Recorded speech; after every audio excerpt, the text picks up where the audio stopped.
Alrighty, I'm here, guys. Sorry for waiting. I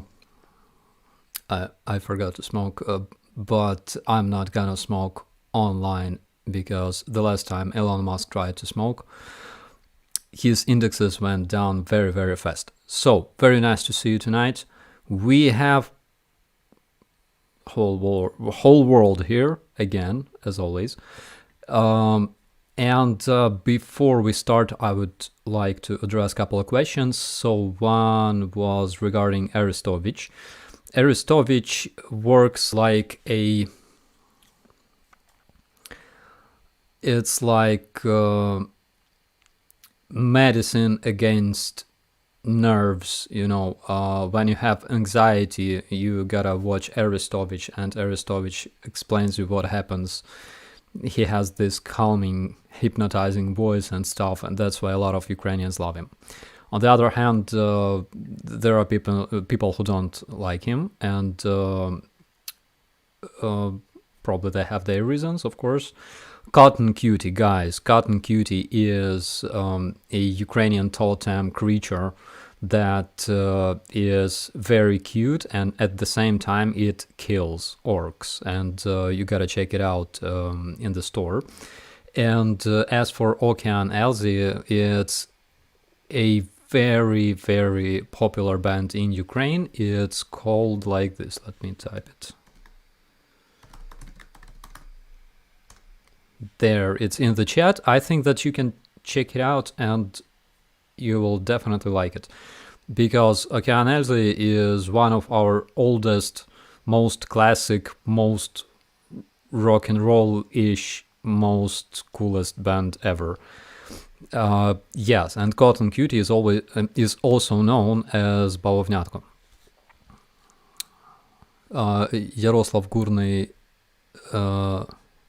asks if Arestovich is psychiatrist. No, he's not. He's a military. He has quite a few years of service in his background, and he works with the administration of with the office of president. He is counselor. All right. Anthony Bestwick asks, what was your first thought when the enforcer woke you up and told you Crimea bridge on fire? First thought was that probably like I promised him to participate in his stream and completely forgot about it. It happens often because I have very bad memory. That's why I have to write down everything into my notepad. But at the same time, I always forget to read my notepad. I even forget that I have it. So, yeah. One time after serving in my infantry battalion, I was transferred to a reconnaissance platoon of the same battalion for a while, and I'm happy that I don't serve there because my memory sucks. Okay, guys, let's check out the news that we have today. And first thing is my personal observation. This person on dementia, Susan says, yeah, that's dementia. That's exactly what I have. Speaking of dementia, this person on the screen is famous Russian propagandist Skabeva something. I don't remember her name. I don't care. But what I noticed personally is that all the time, whenever Ukraine says anything about, destroyed buildings, killed civilians and stuff like that, in Russian propaganda, it's always Ukrainians who did that. Like, we bombed ourselves, we kill our own citizens, we rape our own women and stuff like that. But after those strikes, those massive strikes that we saw a couple of days ago, something changed because she was analyzing this in her. She was analyzing this in her television show, and basically, I think their rhetorics changed a lot because if they were saying that, previously they were saying that all that was done by Ukrainians themselves, this time even Putler confirmed that all of Russian missiles reached their targets, which basically means that he confirmed that they were targeting specifically civilian structures, people, and stuff like that. And Skabeeva was basically confirming the same in her show. She was analyzing those strikes, looking at those videos from Kiev downtown. I've been there, by the way, today, and yeah, the road is fixed. But Skabeeva was saying that yes, it was like a punishment, and we will continue doing that. And she actually confirms that yeah, they are hitting civilians, and they're proud of that.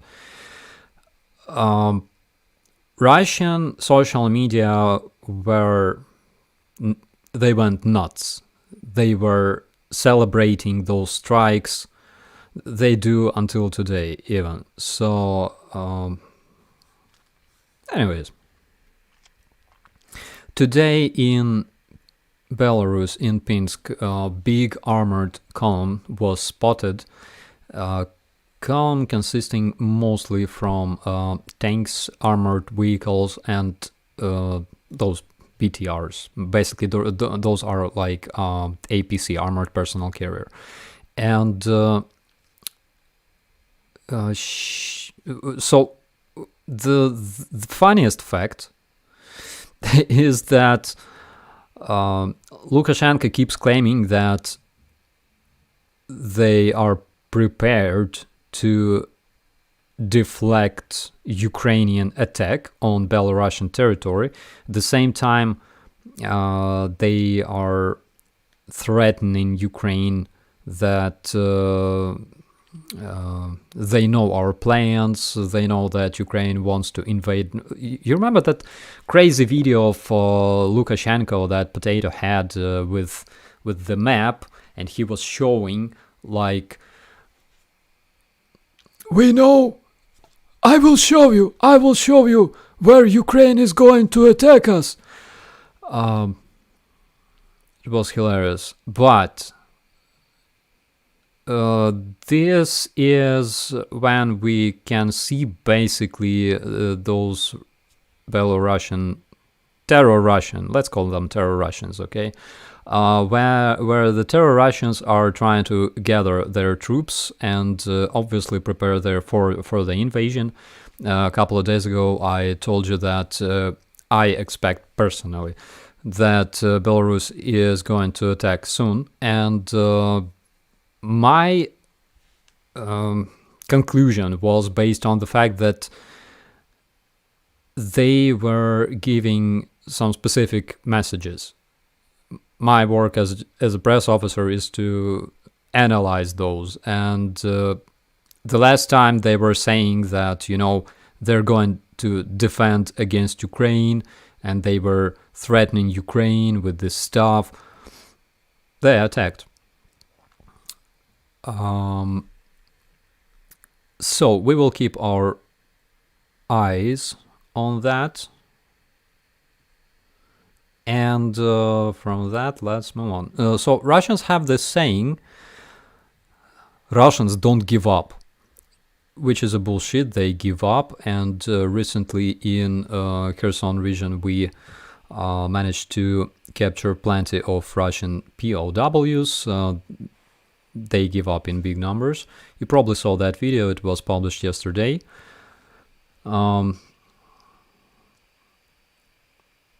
Oh my god, I just went cringy a bit because of that soldier. anyways, I don't have a right to judge him because I'm here in Kiev. So yeah, plenty of them do give up. Again, yesterday we had information that Russian unit shot their commander, who didn't give them like supplies and stuff, and they were told to stay there until they're dead. So they killed their commander and gave up together with their vehicles and ammunition and weapons. But I'm still looking for the confirmation about that. Because, as we remember, you gotta check everything. In the army, we only count information to be true if we have this information confirmed by 3 separate sources. And this can be applied in the civilian life as well. There's another video that I've been asked about quite a bit. So this is Switchblade, operated by Ukrainian Special Forces, and here you can see this Switchblade 300 being used against Russian positions. Bye bye. Oh my god, it looks so cool. I mean, it looks exactly like, you know, like in Flight Simulator. But I like it. I like the idea of, you know, this small mortar being used as a acceleration device. So not only Russians give up, but they also run very fast. Even despite the fact that they like drinking, they don't really like sports and stuff, but sometimes they run like crazy. And we captured another video of Russian running man. It was hilarious. I think that you remember that music theme from Benny Hill show, that it fits here definitely. Unfortunately, I think that this content will get, you know, copyrighted or something, but it fits here completely.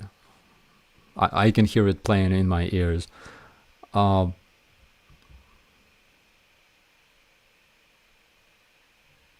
That speed is amazing.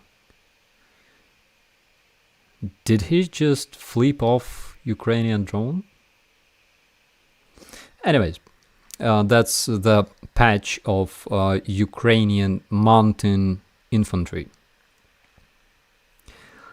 Yeah, it's hilarious. It's like, you know, like some kind of horror movie. Oh my god. Anyways,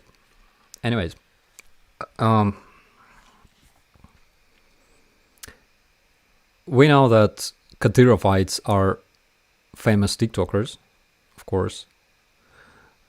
Some of their best TikToks were not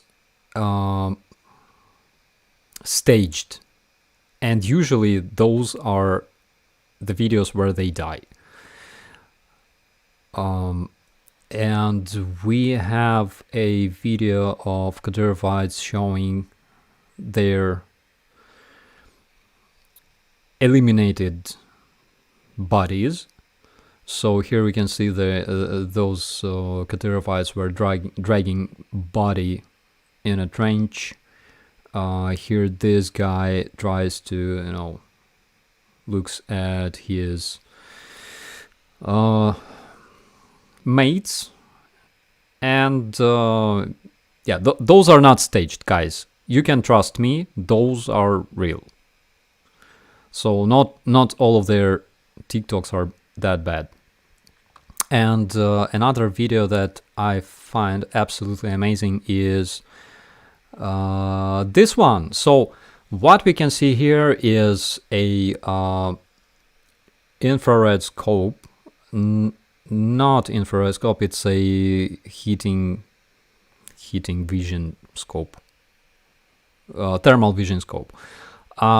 Probably Archer. I can be wrong. Probably Archer. And this is basically Ukrainian sniper who made corrections, distance correction and wind correction, and he's shooting orcs. He does that well, so you see one down. In a while his bodies will show up, and there they are.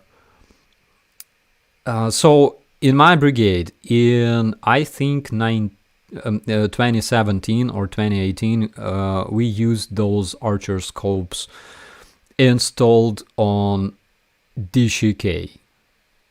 It was hilarious. Actually, it was a story. Let's just wait until the end of this video. I will tell you. You're gonna love it.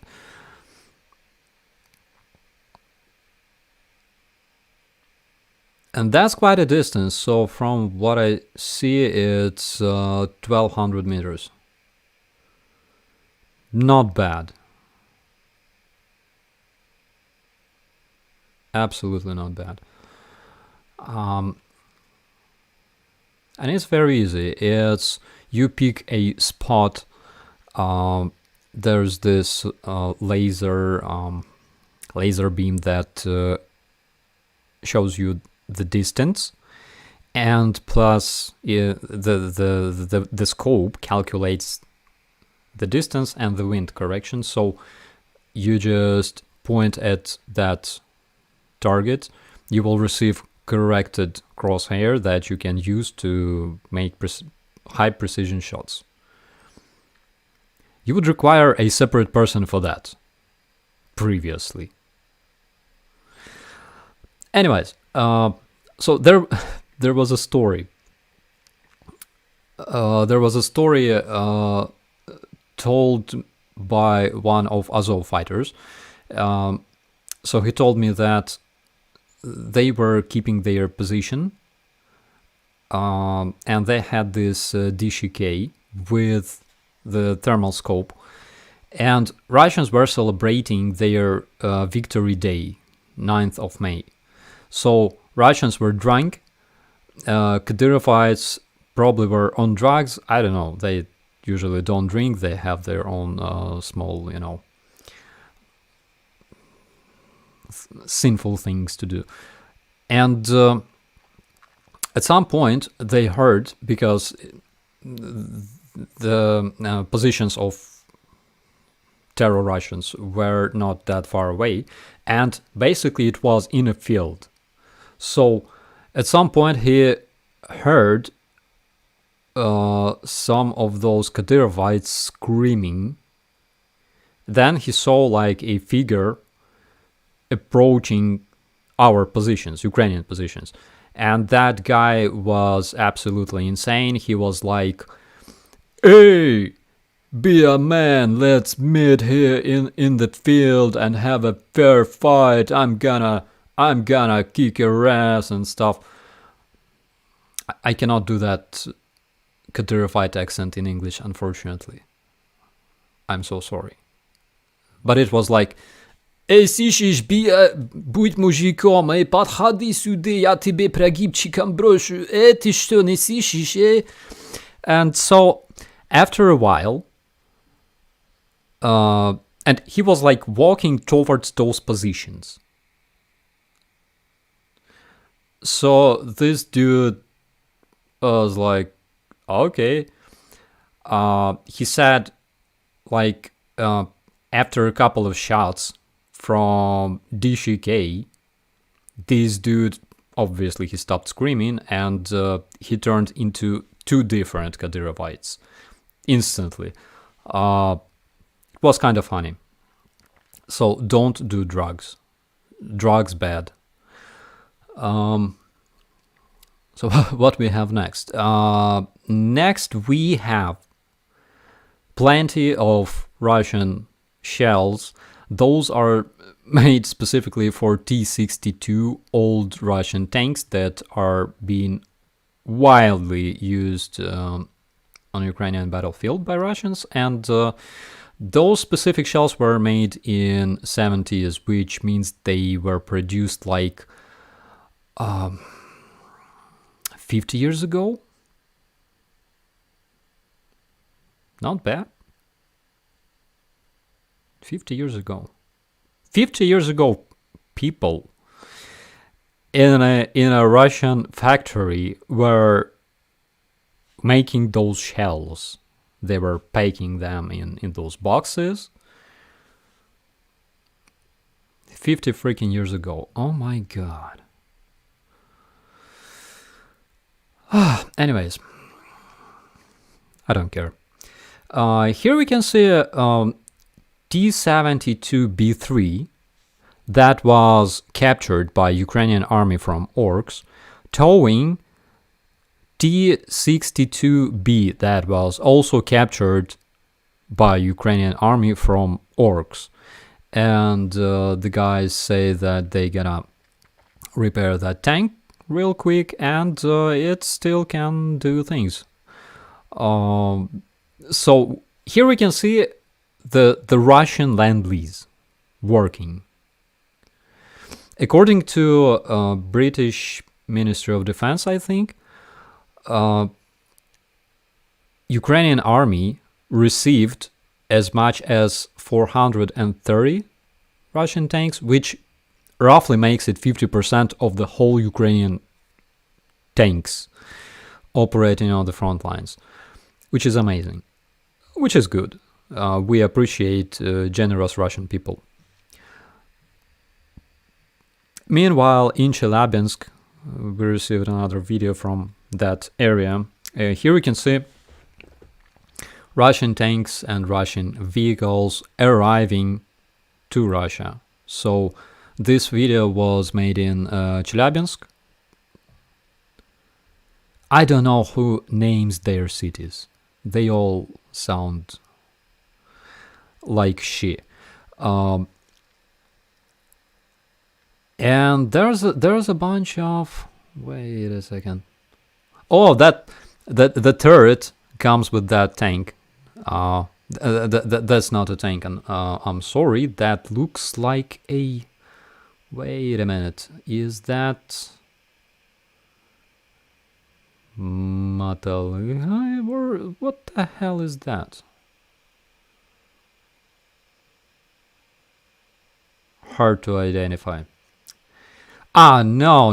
That looks like BMP to me, actually. Anyways, I don't care. Yeah, good as new, Bartosz. I agree on that. It looks better than, when it was brought from Russian storage. Meanwhile, Russia is on fire. So we remember that there were a lot of different fires and explosions and stuff like that. Recently, there were explosions in Belgorod.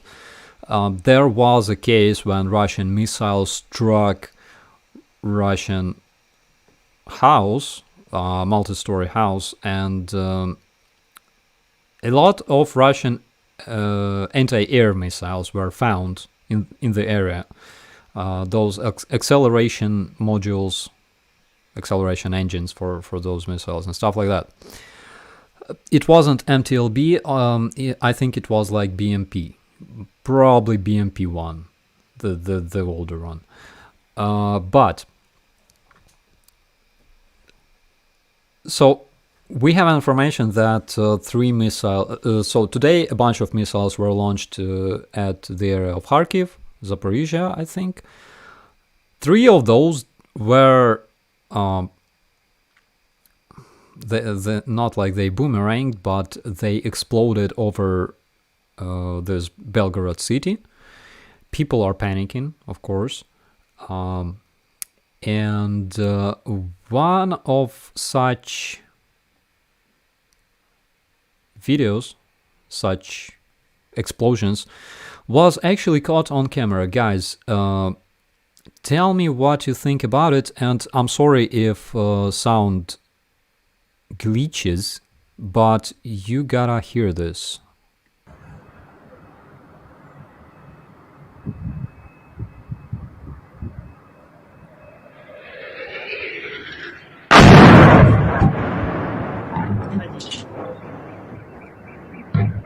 Did you hear like a missile fly, like the sound of the flying missile?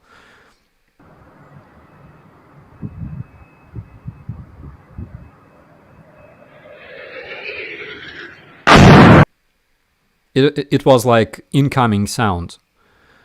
And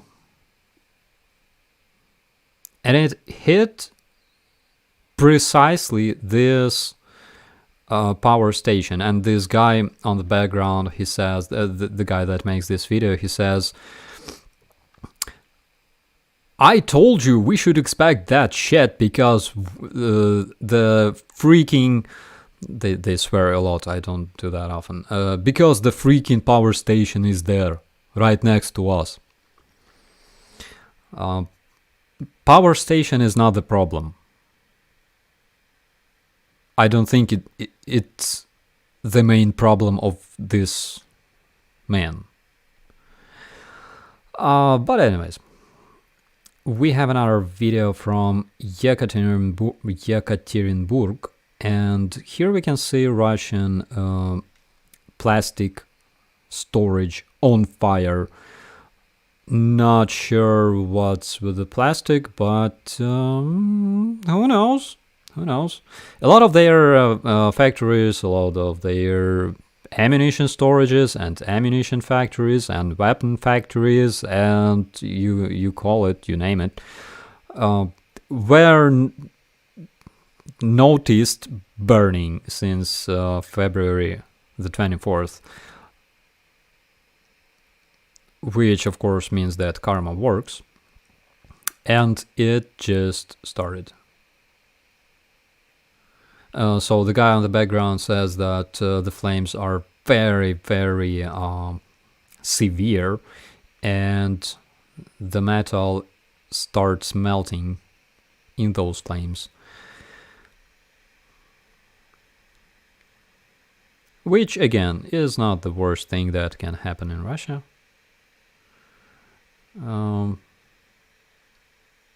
Oh, and guys, we have some interesting document. So this is a contract.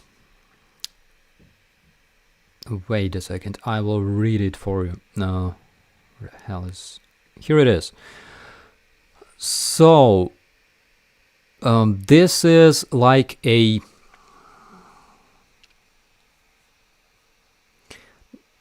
Not like a competition, it's like a... Oh my god, where's Anna from Ukraine? She knows words in English. It's a tender. It's a tender, that's the word. So it's a tender for finding a subcontractor to repair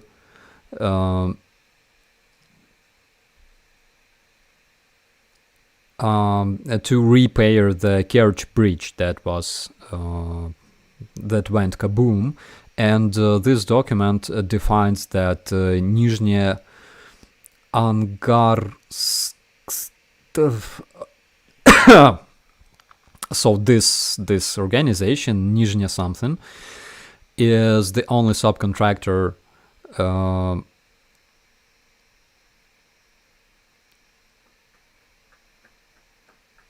the only subcontractor of Управление федеральных автомобильных дорог Тамань that basically repairs this bridge. But what's the most interesting thing about this document is that the final date of those repair works to be finished, according to this document, it's 1st of July 2023, which means that probably we should expect this bridge to be completely repaired by July 2023. Which is interesting. Tell me what you think about it, okay? Okay, from that we're moving to something crazier. Do you remember that lady from one of my videos? So it was in Germany, and this Russian woman, she was bullying Ukrainian refugees. Then she was crying because she had some kind of visa restriction, something like that. Or was it a different person? But somebody told me it was her. Anyways, so this very woman got busted, and German police made a search in her apartment, and they removed, confiscated her laptops and stuff like that. She had a lot of those, and it appeared that this woman, her last name is Prokhorova, appeared that she was living in Germany illegally. Of course. Of course. I had zero doubts about it. And there are two videos. I'm not going to show them here. You probably saw them. The one on the right, but the one on the left.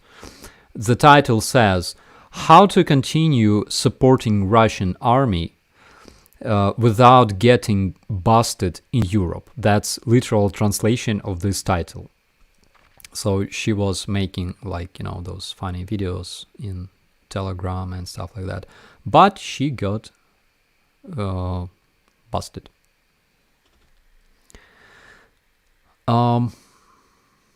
Which is great. Again, karma works all the time. You don't have to have any doubts about it. From that, let's move on to this awesome news. It is so cool. So here we can see here you can see that Supreme Shaman of Russia made this special ritual to achieve victory over all the enemies of Russia. Guys, it's amazing. Let me just bring myself here somewhere. Oh, here it is. So we had a rumor. We had a rumor in Ukraine. Again, I can't confirm or disconfirm this rumor, but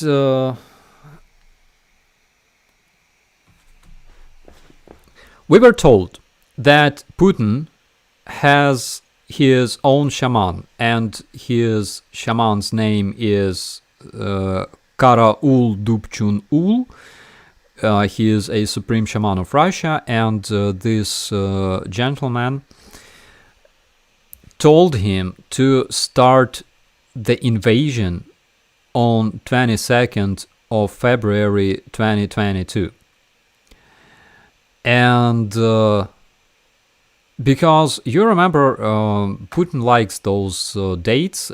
He attacked Georgia on 8th of August 2008, which was 080808.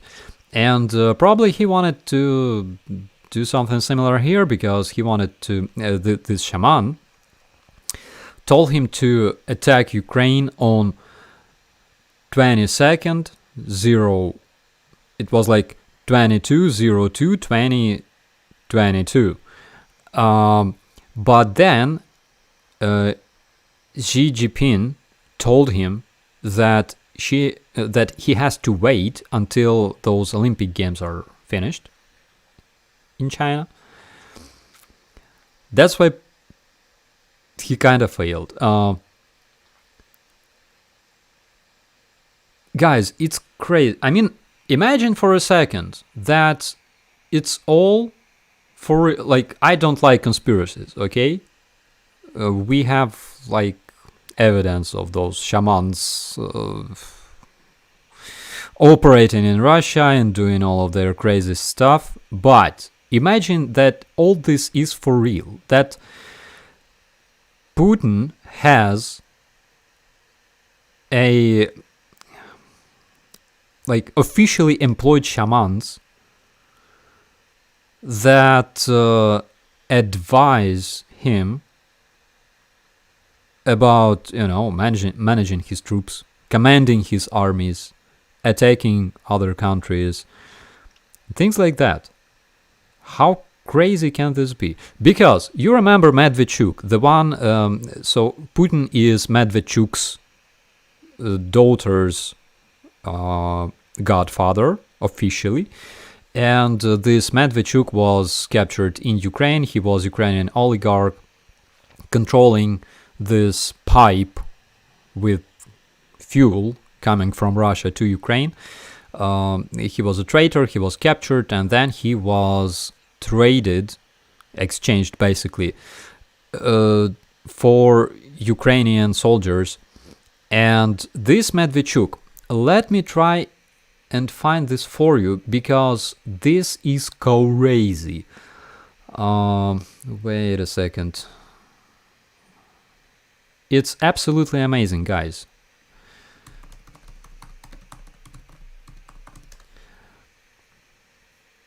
Oh, here it is. Here it is. Let me just show you. Let me tune up the volume. It's here it is. Смотром на улице держали. Ну, держим, вот, пасем и прочее, прочее. Потому что я говорил, что надо быть аккуратнее с ним. That's not Ой, так... the... here. И он знаком с этой деятельностью, он сейчас просто в ней не... Я понял. Потому что мне 2 сна приснилось, что я с ним обнимаюсь. И я знал еще до того, как он президентом станет, я знал, что он будет им. So, what you can see here is there's this psychic who makes some kind of crazy shit. But what I'm trying to find is the one with specifically Medvedchuk, because I saw a video of Medvedchuk doing that. Wait a second. I'm sorry, guys. I'm sorry for the delay, but you gotta see that. It's worth it.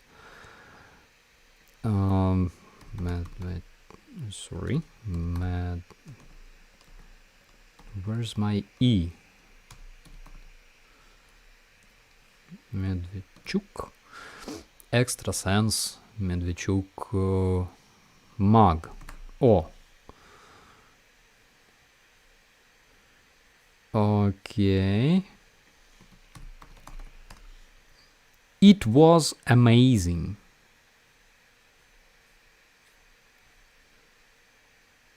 No problem. Yeah, here it is. I think it was a different video though, but so a computer, a laptop of one of his bodyguards was arrested, captured basically, and on this laptop they found some crazy stuff. It's a very, very long video. There's this woman, but I swear I saw like himself, like having those, having that astral treatment. No, that's the woman. There was a different one. Oh my god. Guys, I will find it for you, I swear. I will post it in a separate video. But it was crazy. So, do you... Baba Vanga. She predicted Putler was going to rule the world. Vanga predicted that some kind of Vladimir is gonna rule the world, but there are different Vladimirs, okay? I mean, Zelensky is also Vladimir. Anyways, Baba Vanga, I don't really trust her. I don't know. Anyways, I don't care. So what we have next? Next we have this amazing. You gotta love it. Amazing Russian paratrooper. That unfortunately I had to remove the sound because something's wrong with my sound. I'm not sure what exactly, but so all those paratroopers, they have this habit of destroying different objects using their heads, and he is like, "You will see who is a real paratrooper." And he's like, he went directly to Astral, guys. Check this out once again. He's like, "Yay, paratroopers! Oh, I will show you who the real paratrooper is." And bam, and he's there. He teleported. Instantly. Instant teleportation to Chelyabinsk. I freaking love them. Sometimes you would see drunk Russian paratroopers trying to break bottles using their heads, but the problem is those are like plastic bottles.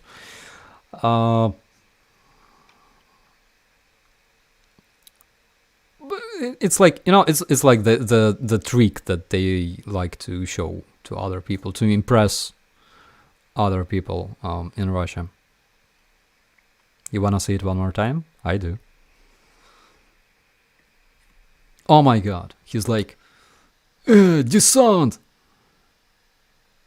Десант, ща мы покажем, кто десант. And he's like, bam! It's insane. Oh, Jesus. I can tell you one thing definitely. Because this dude hit his head, his brain couldn't be damaged. I mean, he specifically avoided damaging his brain by hitting his head, and I think it's absolutely logic. The sandals, yeah. Anyways, I don't care. And here we have another video. I will try to play it with sound this time. It has German translation. I'm not sure if everybody can read German, but this one is something more optimistic, okay, than all that crap that we saw. Ну, я просто не міг собі уявити, що це сталося. Я думав, що це ніколи не станеться. Що ті качелі колись розберуться, але що, не те, що вони колись вибухнуть. Ну, так. Но ты говоришь, все равно тебе не страшно? Ні. Let me translate it for you. This boy says, he's a local Ukrainian boy in Kiev. He says, I thought that my playground could be hit, but I never saw it exploding. And the journalist asks him, like, are you afraid? And he says, no, I'm not afraid because I'm a Ukrainian. And he says, I saw much, much worse things because I've been to Bucha and I saw those destroyed houses. And this boy, oh my god, he's a badass. He's a Ukrainian badass, I tell you that.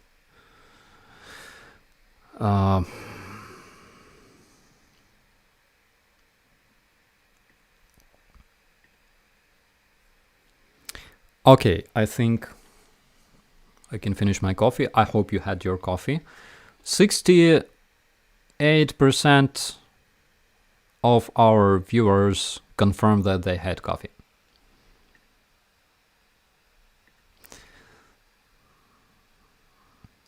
One more percent, guys. Okay, cheers.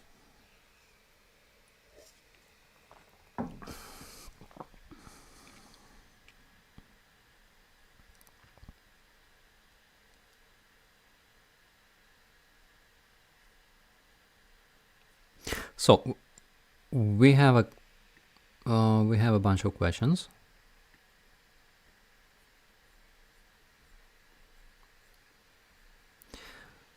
One of them comes from Rusty Buckets. I'm begging you to spread the word about the United for Ukraine program to bring Ukrainian refugees to America. I'm taking a soldier's family so he can focus on winning. Thank you so much, guys. Thank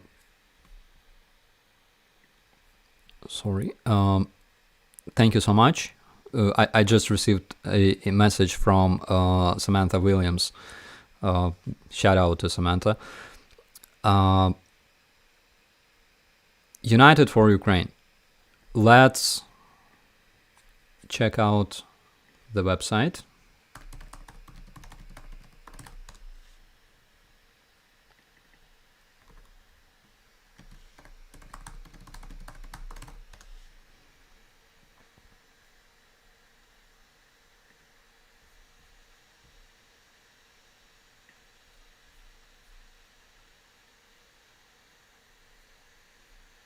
And unfortunately, I don't seem to be able to find it. United for Ukraine. Aha, here it is.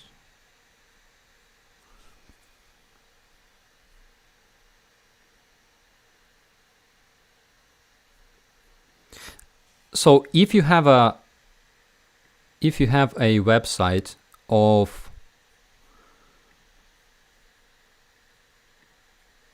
of this project, please drop it into the chat. I'm begging you because it's very important.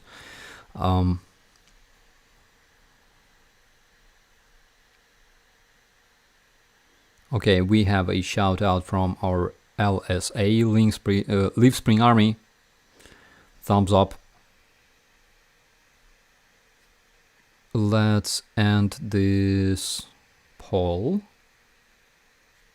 95% of Germans can confirm they had beer. By the way, it's Friday night, right? How could I miss that? So today we had a bunch of events in Kiev downtown, and first of all, my brigade received a ribbon. It's a special award given not to a specific person, but given to a military unit, and it's given for bravery and courage. And now our battle flag has a ribbon. Let me show you this, because I think I have a picture. Yes, I do.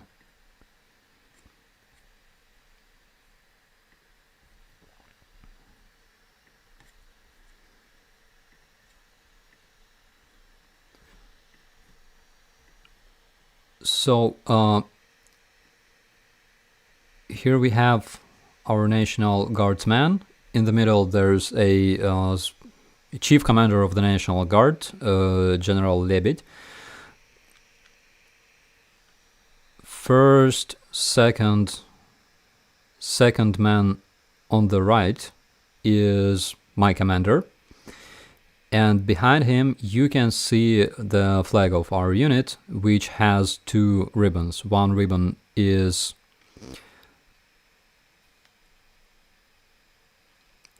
let me try to explain you.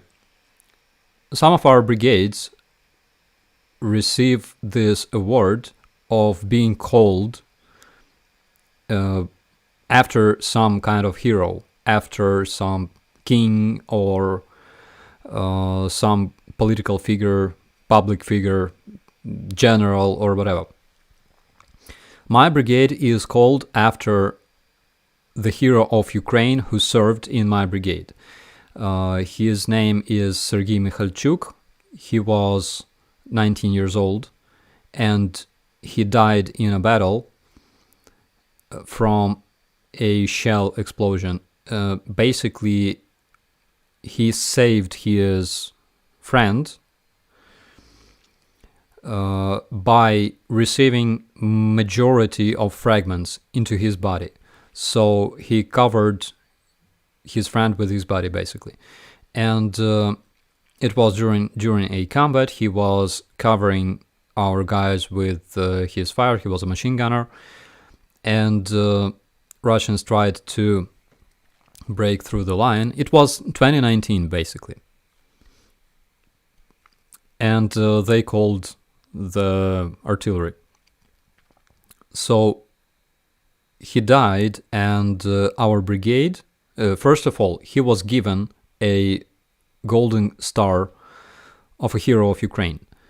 Then our brigade was named after Sergei Mikhailchuk, Sergeant Sergei Mikhailchuk,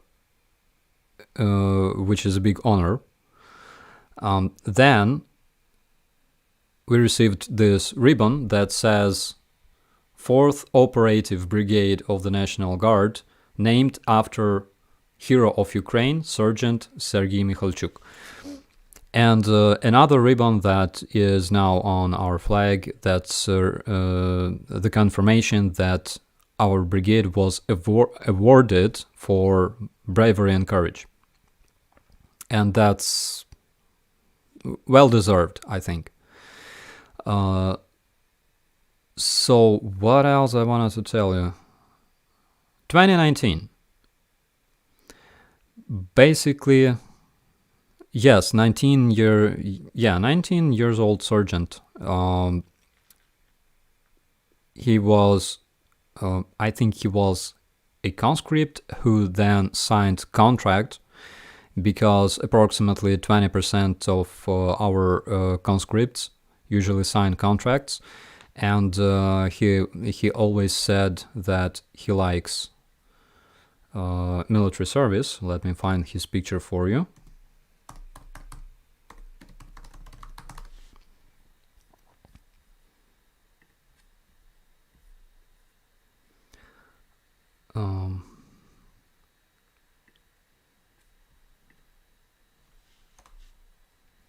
Yeah, there it is. So this is Sergei Mikhailchuk. He was our good friend. There it is, with his machine gun. And he was very young. The fact is, most of our guys, most of the soldiers in my brigade are pretty much young. The average age of our soldiers is between 23 and 26. Unlike in other units, it's because all the guys who want to serve in our brigade, let's call it this way. Oh, hi Ukraine matters. Hi buddy.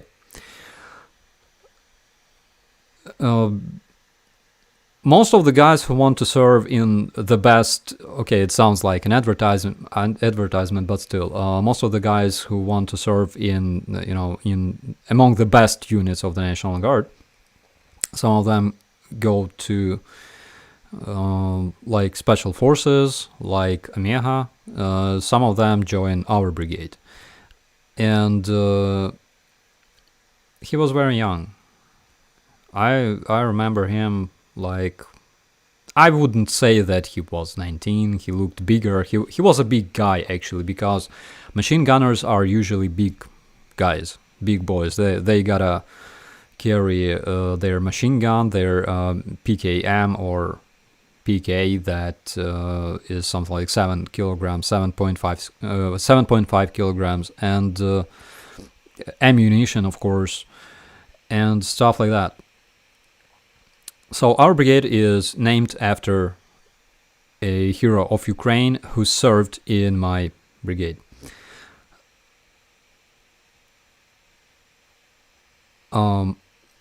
What else?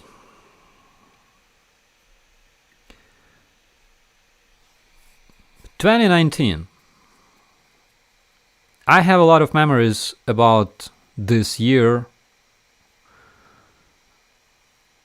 What is your opinion about Polish military equipment used to help Ukrainians?" Question from Super Bunker. I think that it's awesome because, again, I still have a Polish helmet, and I cannot say anything bad about Polish equipment. I have a lot of memories about those deployments because now we're talking about full-scale invasion in Ukraine and stuff like that, but before this invasion happened, the war lasted for 8 years and people were dying. According to the OHCHR, 50,000 people died on both sides, including 3,000 civilians, but 50,000 men died during 8 years of this war.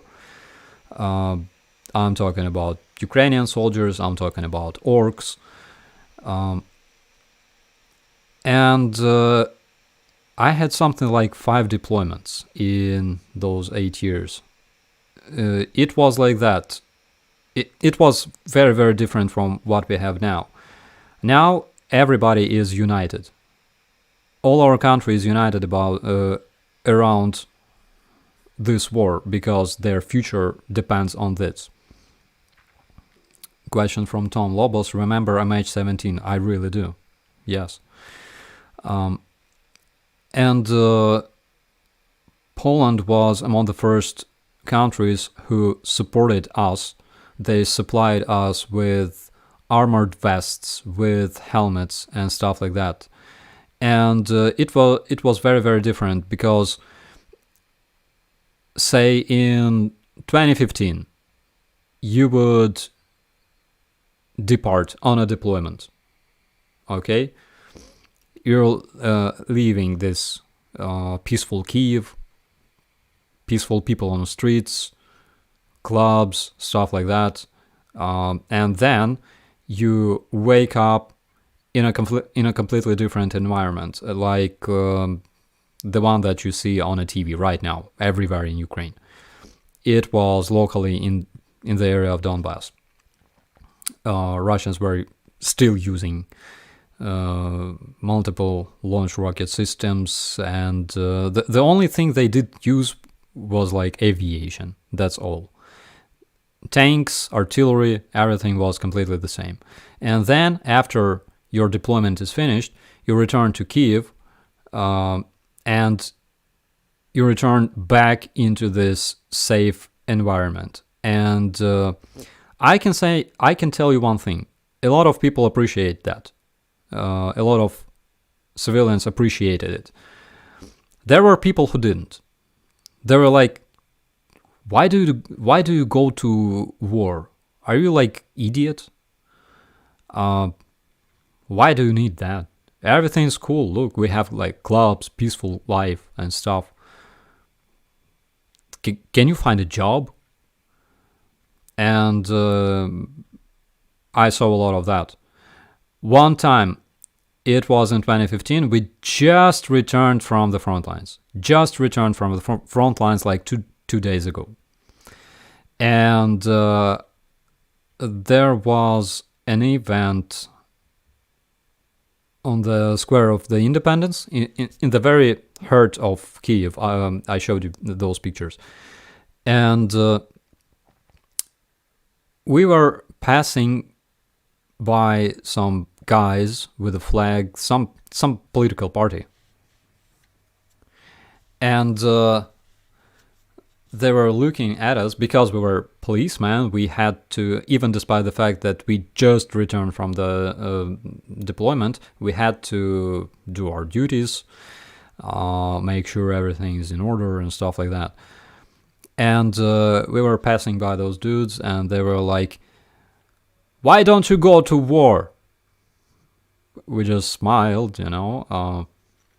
There were different situations, guys. And it was like that basically since 2014.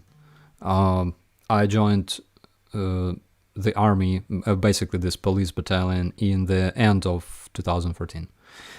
But still, we had different situations. We had, sometimes it's like you are in a bus, for example, heading somewhere, and some woman would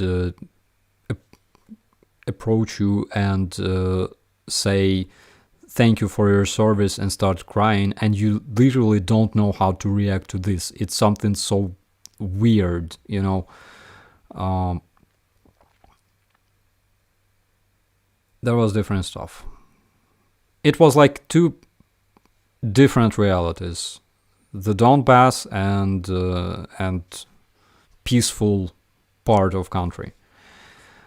Now it's completely different. Now the whole country is united, and I can tell you that it's not the best way of uniting country, in my opinion. I would still prefer peace. But on the other hand, I don't know. I cannot judge. Freedom is not free. I totally agree on that. Can you recruit POWs? Question from Tom. Yes, we can and we do. A lot of them enlist into the army. There were a bunch of videos of Russian POWs who gave up, and then in a couple of days they were like, "I want to fight with you guys. Come on." And yeah, I completely support and respect them.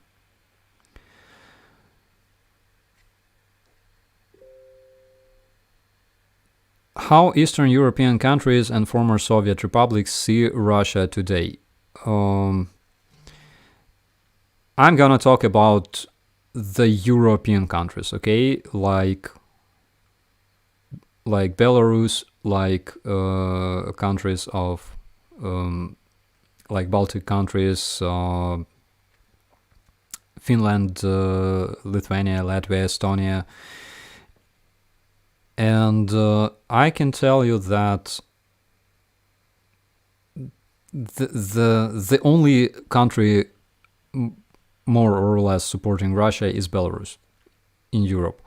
All of Russian neighbors don't really like them as neighbors, and they have their reasons for that.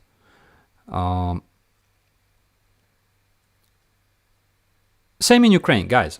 For example, I receive a lot of questions like, how do you think, when will Russian-Ukrainian relations be healed?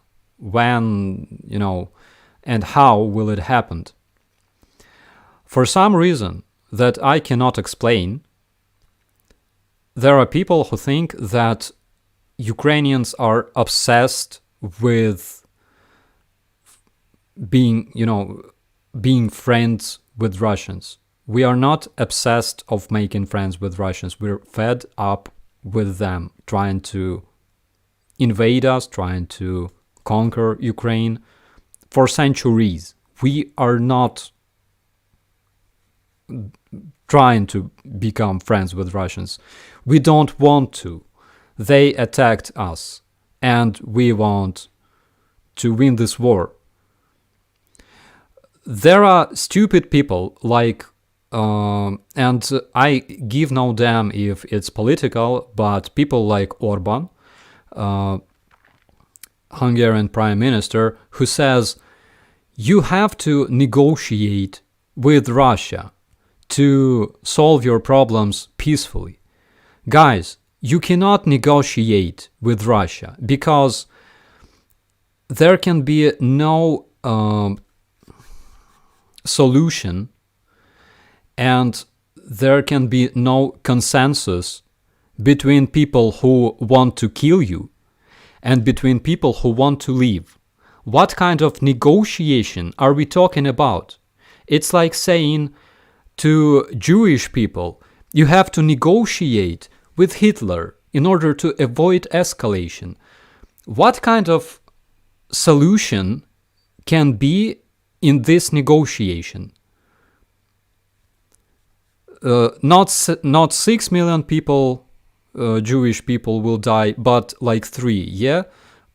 It's freaking stupid. You cannot negotiate with terrorists who want to kill you. Whenever you hear somebody talking about negotiation with Russian terrorists who want to kill Ukrainian people, just punch in the direction of sound. I approve this, okay? It's so stupid. Some people cannot be fixed. They have to go to freaking Bucha or Izum and smell this smell, okay? Maybe this gonna clear their minds a bit. You cannot have negotiations, de-escalations, solutions, and consensus with people who want to freaking kill you. It's impossible. It's not the consensus that you personally want to have. That's why it makes me freaking mad. Oh my god. So, returning to this question of being friends with Russians.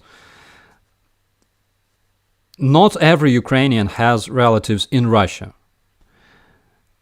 I can also say that we are as close to Russia, like mentally and historically, as we are to Poland. And believe me, I think that we are much closer to Poland, much closer. Because even despite the fact that we had crazy shit happening between Ukraine and Poland, crazy moments in history, trust me, moments that I'm not proud of, and they are not proud of either. But for some reason, it's not like they killed 10 millions of Ukrainians during Holodomor, this artificial famine. It's not like they were trying to, burn Ukrainians in the times of the World War II, sending thousands of unarmed people towards those German trenches and stuff like that. The difference between Poland, Ukraine, and Russia is that we are civilized and we can accept and apologize for things that happened previously and make sure that they never happen again. And this is the foundation of friendship, partnership, and your future. Russians are proud with what they did. They never recognize the genocide. They never recognize things that, they did. And their whole history is based on attempts of eliminating Ukrainian nation, as well as all other nations, including Poland, including, you remember Warsaw, World War II. You remember this agreement of Molotov-Ribbentrop. It's there. So guys, Ukrainians are not trying to be friends with Russia. We're not dreaming about it. We want Russia to be freaking punished for what they did, not only to Ukrainians, but also to Polish people, to Czechs, to Slovaks, to Bosniaks, to Syrians, and all other people who suffered because of them. I'm also talking about Japanese on the other side of the world. Japanese people. So that's my point. Okay, let's answer some other questions. Do you think any negotiations with Russia should have Ukraine's security guaranteed by being part of NATO?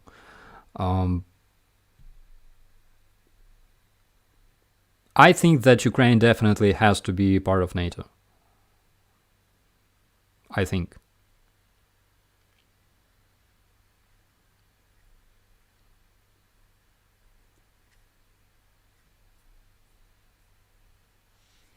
Starsky, is there any use of those captured T-62s for your army?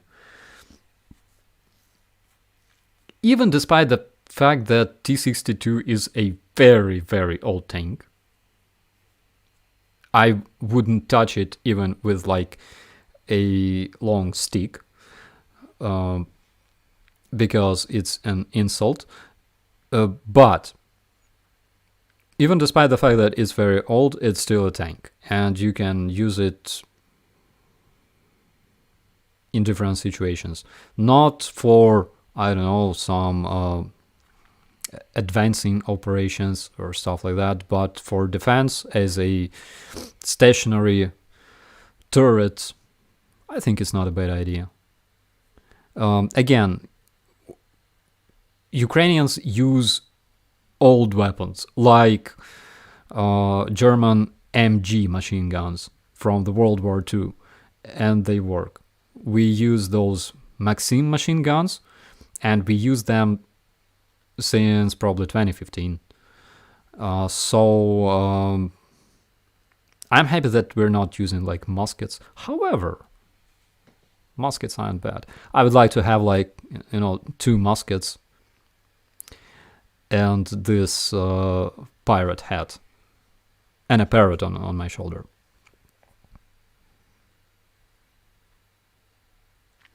Rudy with us. Hi, bro.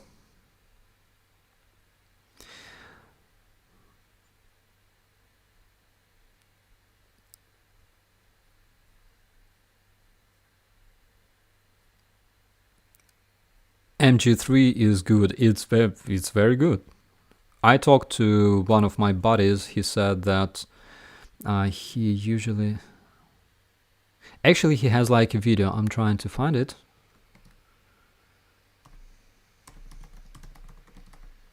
Wait a minute.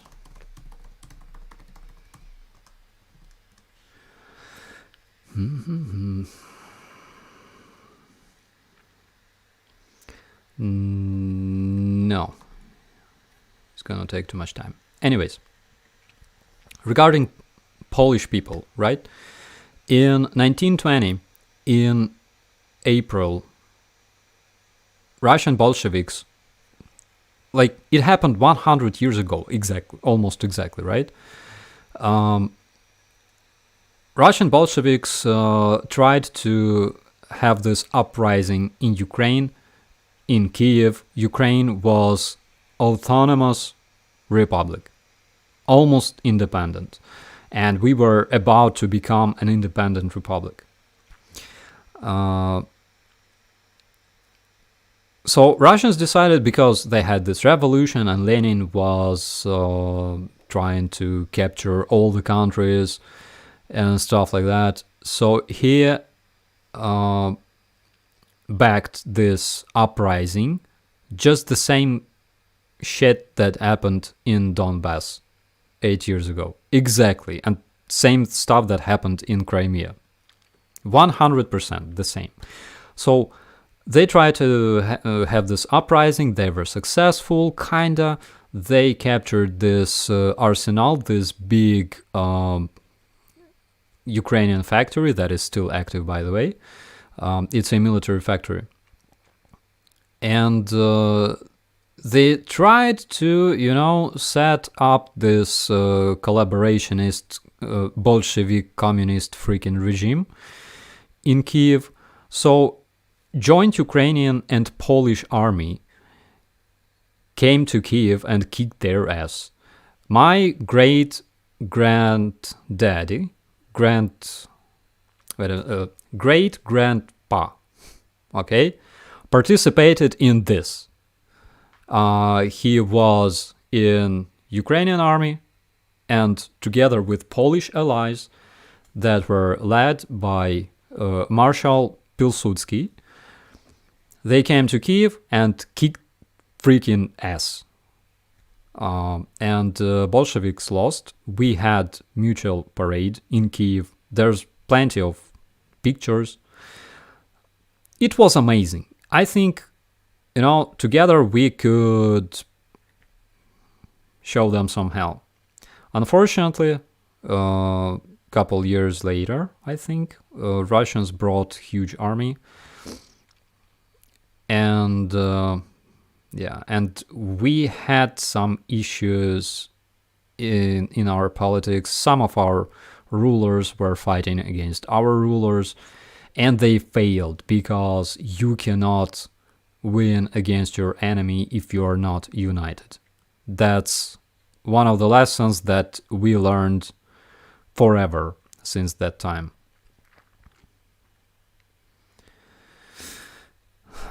What do you think will happen to the DPR and LPR soldiers who surrender at the end of the war? I think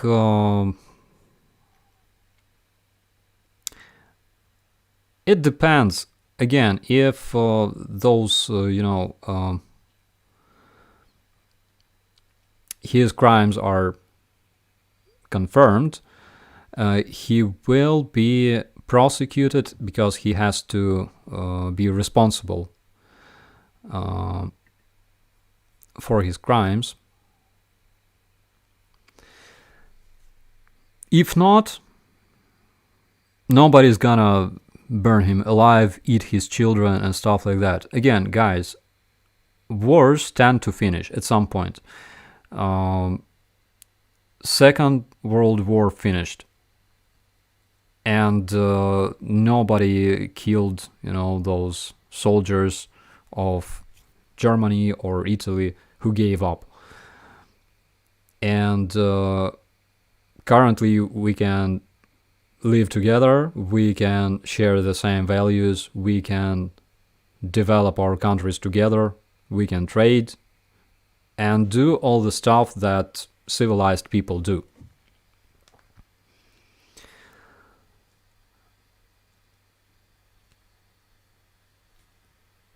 So, Elon Musk. Let's return to Elon Musk. There was this recent scandal with Elon Musk because he said he asked Pentagon to pay for the service provided by Starlink to Ukrainian soldiers.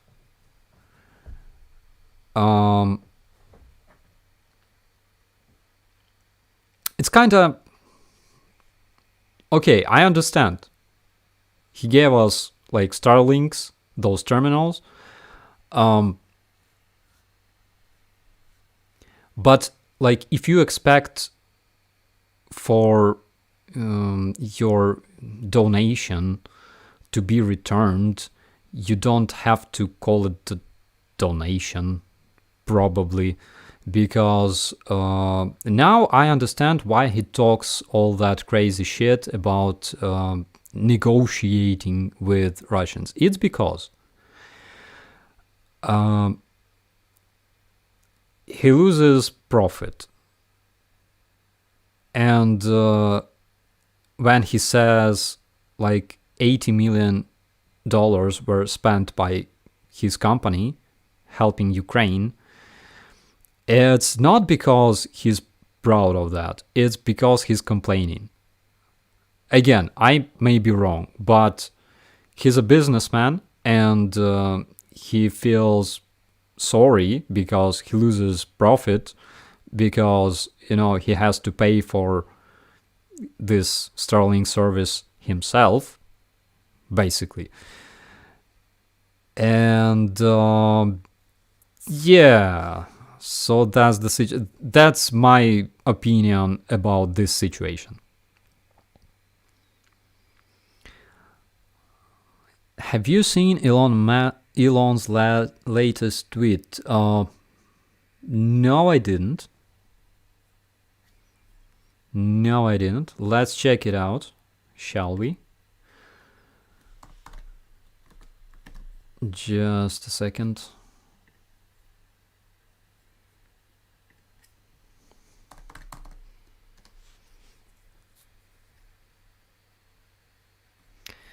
Okay.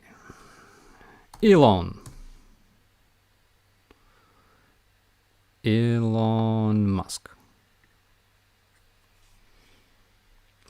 Perfume salesman.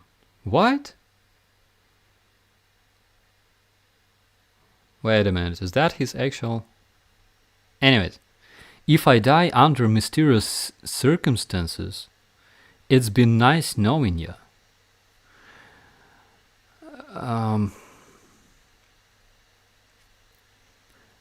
I feel like I have to say this once again. Guys, don't do drugs. They're bad.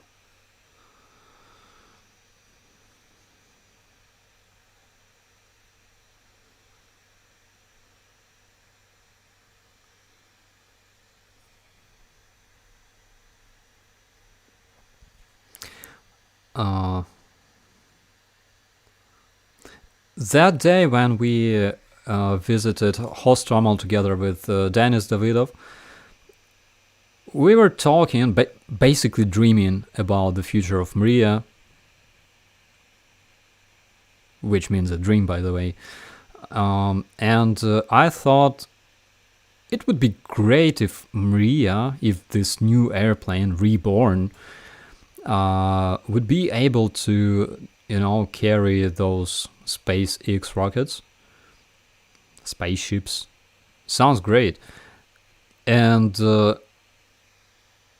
my dream came true in like a month, because Richard Branson, it wasn't Musk, it was a different person, but Richard Branson, chief of Virgin Space Company, arrived, and he talked to CEO of Antonov Airlines, and they agreed to work together on that. I think it's beautiful.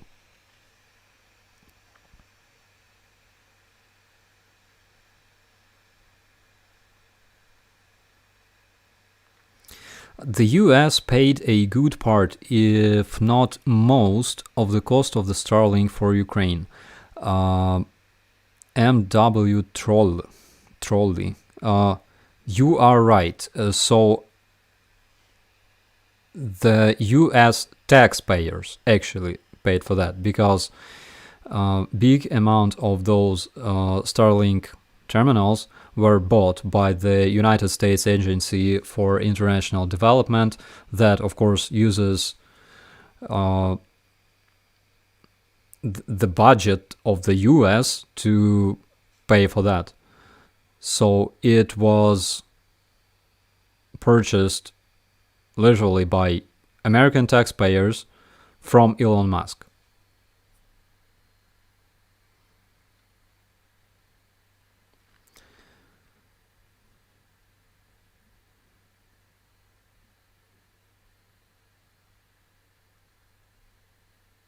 Oh, Ebrim says, what does Musk want Taiwan to do? Basically, he wants Taiwan to become a autonomous region of China, something like Hong Kong.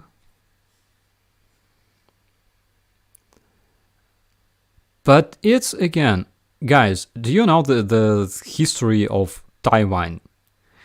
If you want to learn Chinese culture, go to Taiwan, because Taiwan is the place where all the Chinese elite got relocated from China during their crazy communist revolution.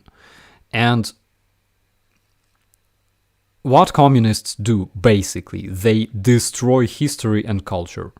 They have they have this urge to destroy culture, change everything, destroy like churches, destroy museums, because it's a wrong history. We will write our own history, and that's what they do.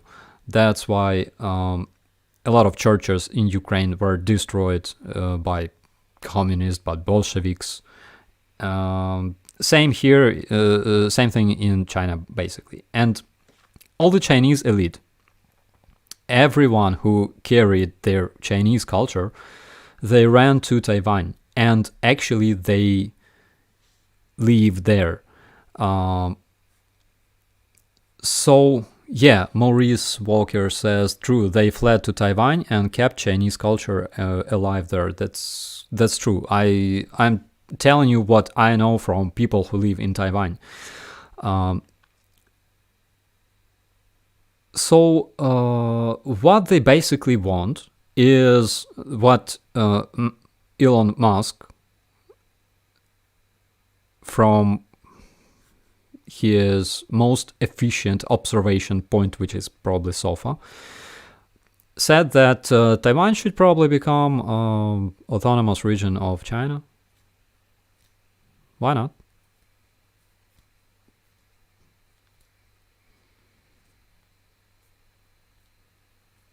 I don't know how to react to this. It's like I'm glad that he didn't live in the times of the World War II, because it would be crazy.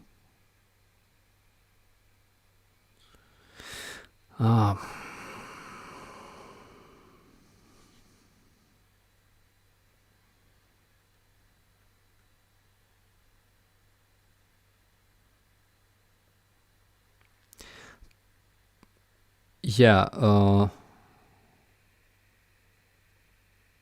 Putler must have some vids with Elon. Probably, yeah, because again, the way Russia recruits people, and it's very easy. It's, KGB is very, very efficient in this field, so it's very, very easy to recruit anybody. Believe me, even myself, I think.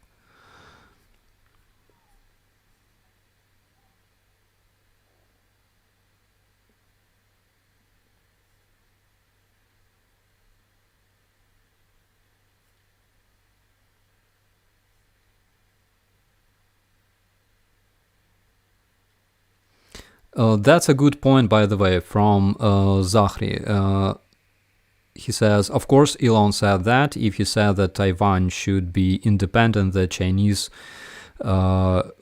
government wouldn't let him sell his Teslas there. Absolutely. Guys, there are, like, when businessmen try to become politicians, we know what stands behind all that, right?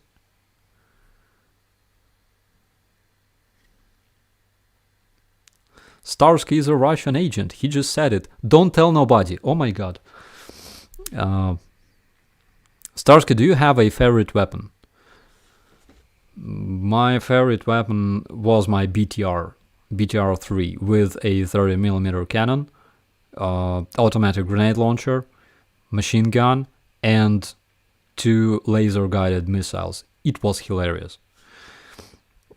But other than that, I prefer like rifles over handguns, because handguns are stupid. Here in Ukraine, for example, we have this law that is not adopted yet, but it's still discussed. It's about legalization of handguns and carrying permission of handguns. I support that. I honestly do. But some people are crazy. They go, we have to legalize all the handguns and that will save us from all the problems. not actually like that, but anyway.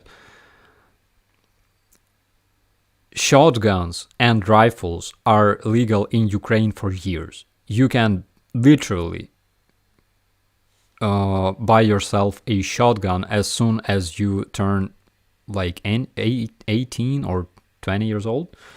And you can have like anything, 12 gauge shotgun. You can put more effort and buy yourself a rifle.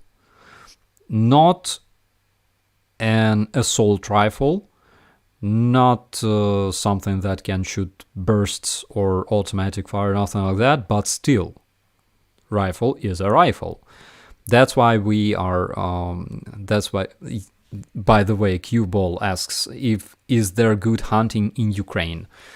Since February, it is. But the point is, we joke that Ukraine is a hunter's country because we have like 46 million people living here, and I think more than a million of registered rifles, hunting rifles.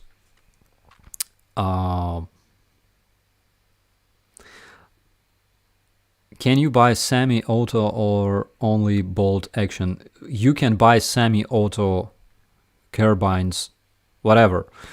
You can buy literally like AK, only the AK that cannot shoot bursts, but single shots, something like that.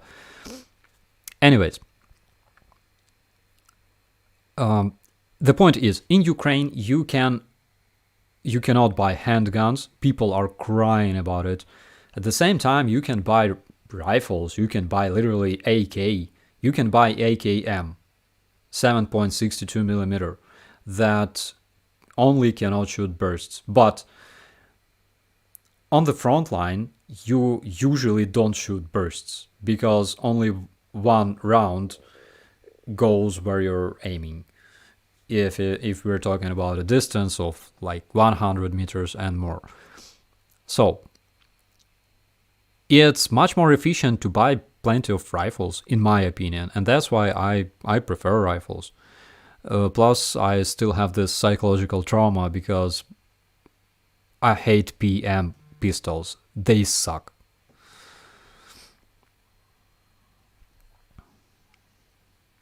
Handguns are handy and small. Yeah, I agree. In terms of self-defense on a street, in a peaceful country, but I don't. I already don't forgot how. Don't forget. I already don't remember how peaceful life looks like.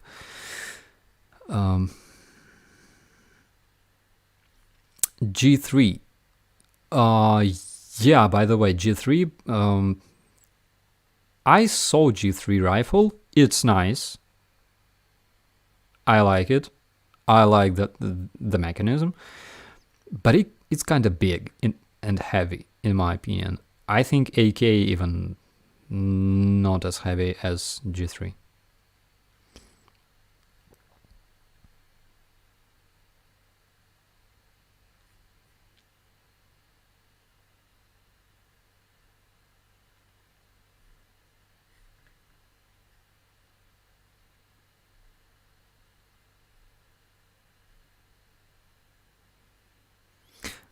Yeah, handguns are best for home defense. Long guns can be deflected at corners, etc. Yeah. Are you getting the heavy-duty air defense systems now? Yeah, so this IRIS-T anti-air defense system arrived to Ukraine like yesterday, and it's already operating in the southern part of Ukraine. We, of course, don't know exactly where, but it works.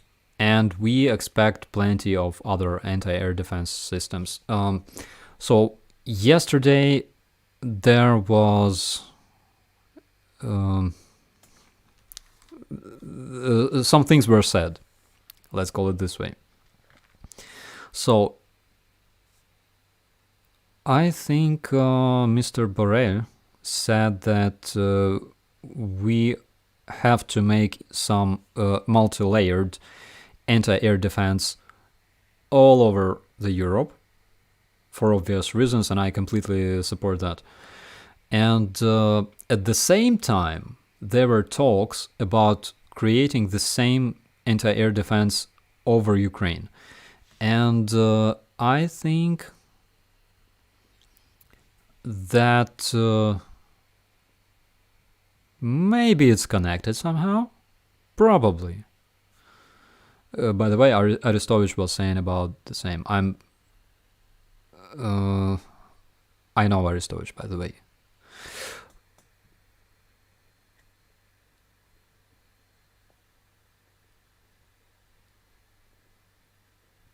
Any Bosnians in Ukraine?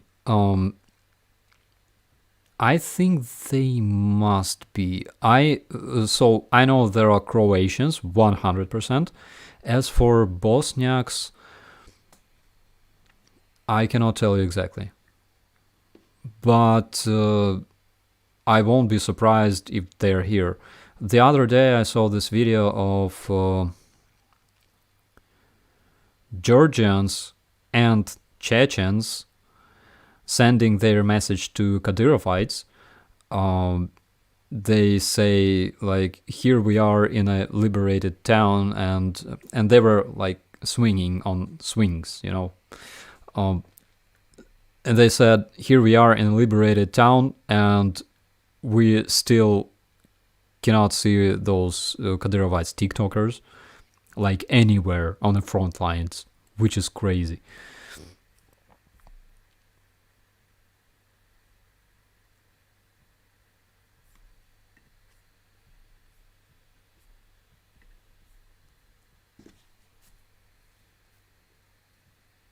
We are seeing Ukrainian soldiers fielding many types of rifles, all manner of AKs, AKMs, SCAR. Can you talk about what type and calibers are preferred and why? So, a question from Andrew. In the field, it's mostly 7.62. That's from our own experience, because 5.45, and we're talking about AKs. I think I already explained that sometime. Those are nice. 5.45 are more advanced. They have those bullets have much higher speed, but at the same time, they tumble a lot. And for example, if there is a person hiding behind a bush or in a high grass,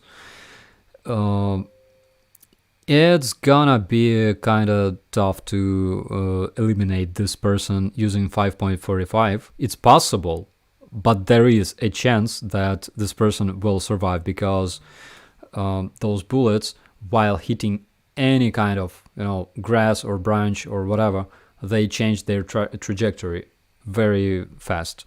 So at the same time, 5.45 are very nice if there is a terrorist in the window, in the apartment, in the room somewhere. So you can just shoot a bunch directly into the window. You don't even have to hit this terrorist, because the ricochet will definitely kill him. 7.62 are nice in case terrorists are hiding behind bushes, behind the grass. 7.62 doesn't give a damn. They will make holes in that terrorist.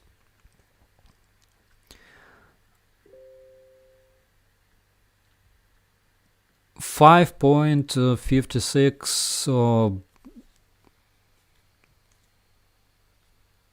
I'm using 223 RAM. Basically almost the same, right? You can use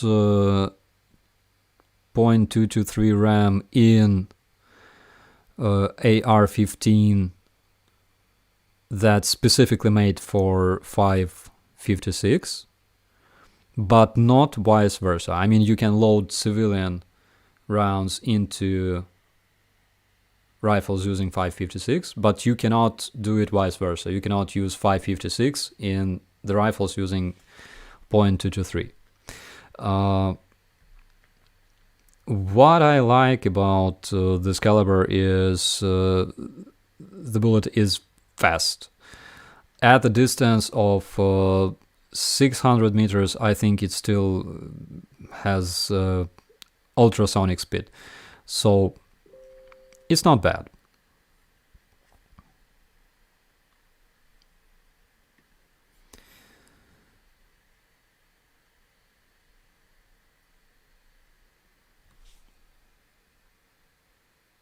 What do you think about US replacing their 5.56 rifles with 6.8 millimeter new system? That's a good question. I gotta check out one of those rifles probably. I heard that after this Afghani campaign, the US Army considered using 7.62 millimeter rounds. So they made this version of AR-15 for like bigger caliber. Again, because of the reasons that I mentioned above. But I don't remember what was, the development of the story.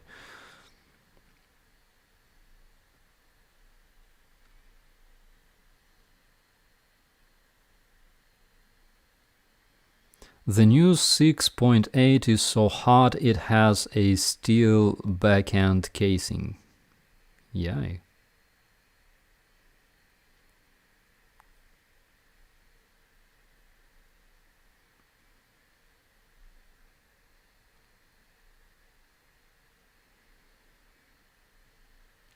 Aha. 6.8 is intended to defeat armor, but considering that Russia doesn't seem to be using armor, maybe it's a ways to change. Could be. Not like they're not using armor. They kinda do, but this armor sucks, from what I've seen.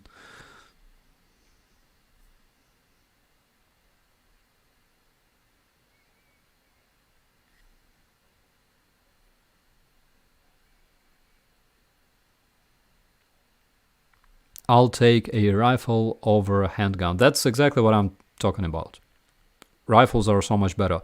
You cannot carry them, you cannot hide your M4 in a pocket. On the other hand, you can wear longer clothes. May work. The original AR was 7.62. Yeah, so the M16 used in Vietnam, basically, I think it was 7.62, right?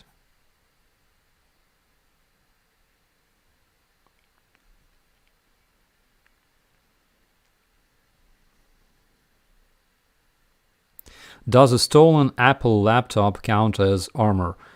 I don't think so. However, we had a story about a Ukrainian soldier whose iPhone saved his life.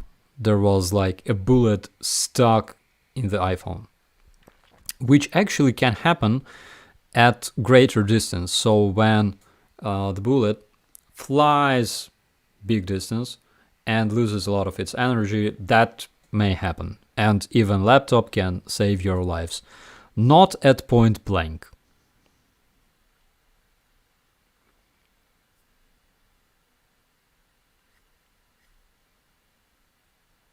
Do you use Maluk and what do you think about it? Question from Yuvi.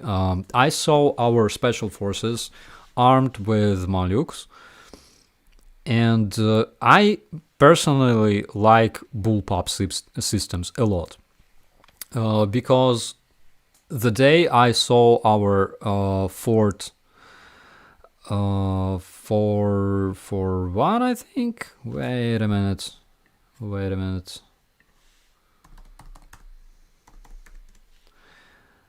No, it's not the one. Aha. It's Fort 221. Let me show you. Yeah, so the day I saw this, I fell in love with it. So basically, this rifle is Ukrainian modification of Tavor. Tavor rifle used by Israeli forces, and I freaking love it because it's so convenient. You can hold it with one hand and you can use your other hand to do all kinds of crazy stuff you want to do. Throwing grenades, opening doors, I don't know. And it's very convenient. Its center of weight is very convenient again, so your hand, like, you don't get tired of carrying this rifle. The sight, the aim on this rifle uses photo elements, so you have to just open the cover and it instantly gets charged from the light. Okay, and I like it. The Maluk looks a bit different, but still very similar. Wait a second. This is Ukrainian version of AK, bullpup AK, called Maluk. One thing that I find not very convenient is that the magazine, it's kinda, don't really like it. On the other hand, it's still cool.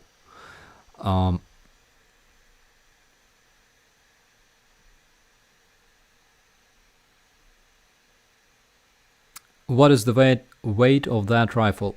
So the Tavor, Ukrainian version of Tavor, why Ukrainian? Because it's using 5.45 millimeter rounds, and its weight something like 3 kilograms. The weight of AK, usual AK like AK-74, is 3.6. I think if loaded. What exactly is bullpup? Question from Dainin. Bullpup is when you have all the system that manages your ammo, right? So it's when the magazine basically is on the back of your rifle. Let me show you the example.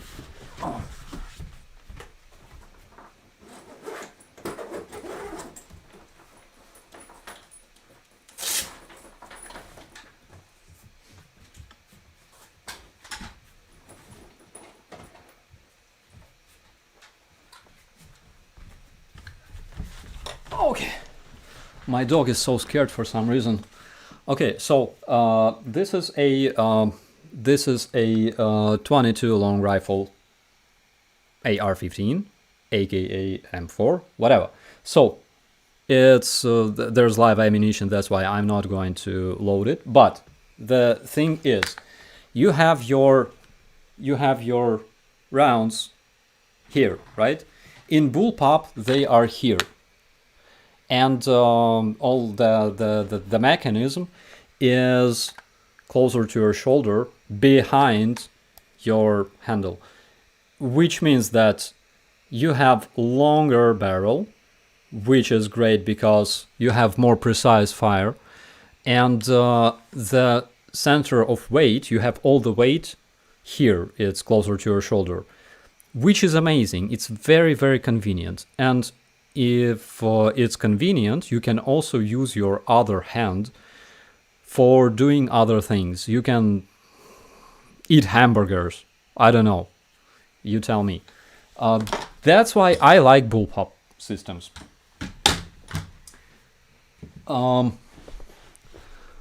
So yeah, that's my personal opinion.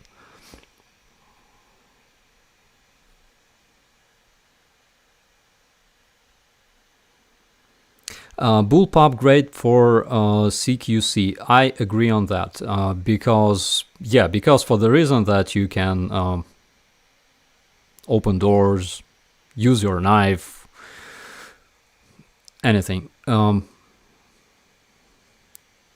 Talk about guns. Americans are in the house. Yeah. And this is what you see on the picture, is basically Ukrainian version of AK. What I see here, by the way, is that...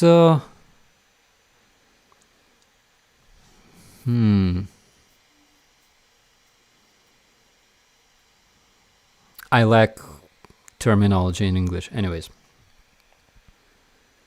Yeah, another thing mentioned here is that a bullpup is more complicated and requires more maintenance, but makes a weapon more compact. I completely agree on that. So this Tavor, this Ukrainian version of Tavor, if used with other type of muzzle brake or silencer, something like that, with sound moderators, it can start jamming, and there will be problems, because we had that thing. So one of my friends brought this smaller version of Fort. There's like Fort 221, which is basically Tavor, and there's Fort 224, which is smaller, more compact version.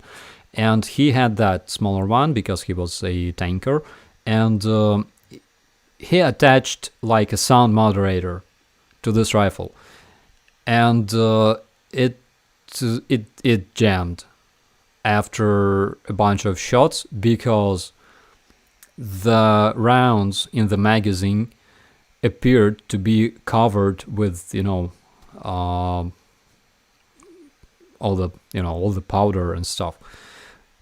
So yeah.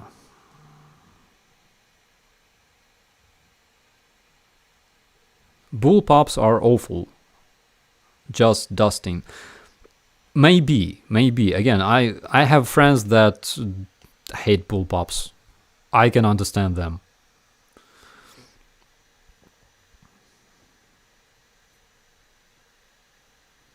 Wrong ammo for use of silencer.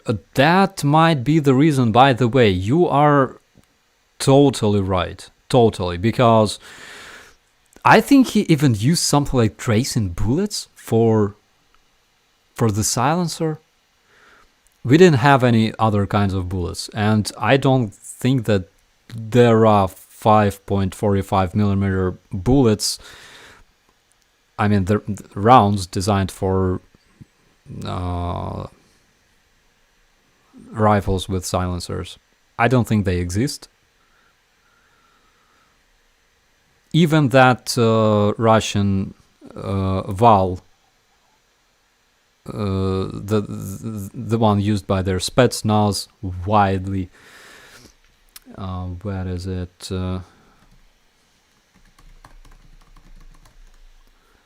There.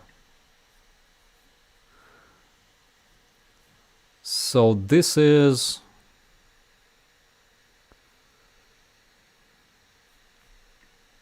here. So this is Russian, I think, Val, because there's two versions of this rifle. One is basically silenced assault rifle. Another one comes with a scope. I mean, you can attach a scope to that, and you can use it as a sniper rifle. And some of the elite Russian paratroopers that disembarked in Hostomel, they had that rifle, that one. So this one uses, I hope I'm right here, this one uses 9mm rounds specifically designed for this type of rifle, because all of its barrel is a one big silencer, and they use bigger and heavier bullets for that.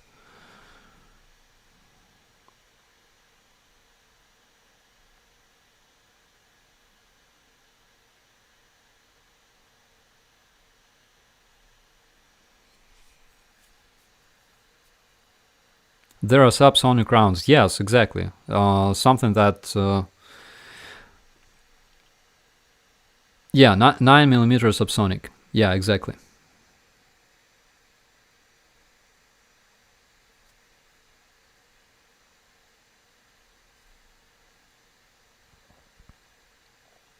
Do you guys get any value from suppressors on the battlefield? I see people using them, don't know guns, so I don't know how quiet they usually are. Actually are. I never used a suppressor. Never in my life. So it's like this. First of all, there are those huge suppressors. I don't understand that, because your AK becomes bigger, it becomes longer. In my brigade, we were trained to clear buildings and do CQB, and that's why I don't really like longer rifles.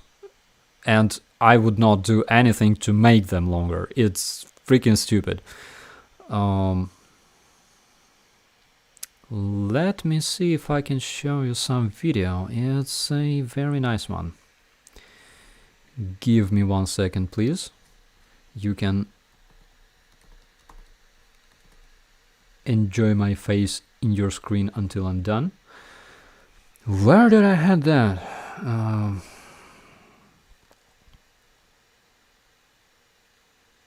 Just a second. I hope it's here.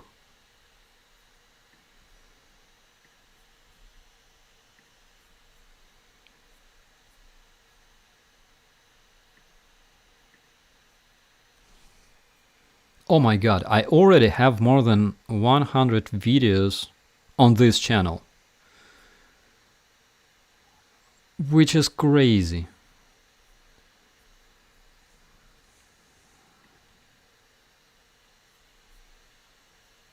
No, guys, unfortunately, I cannot find this video right now. Basically, it was like a video of us with our sergeants doing a CQB in the abandoned building.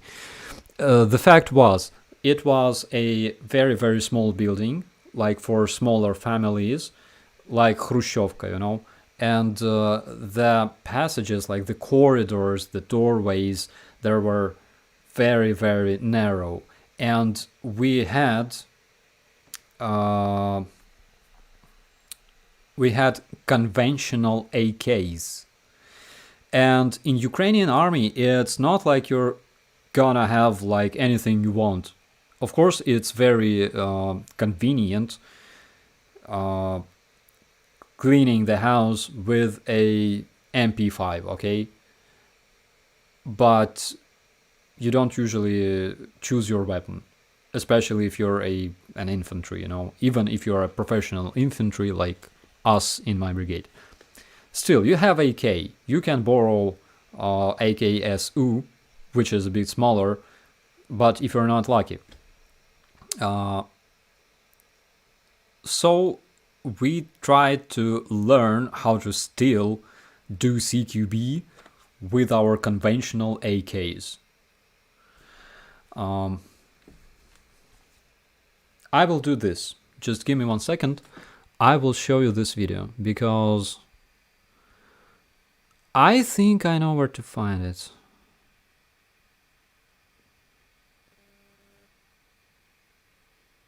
Just a second.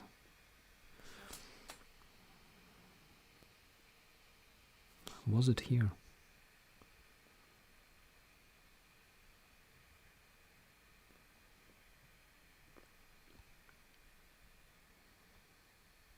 Awkward silence.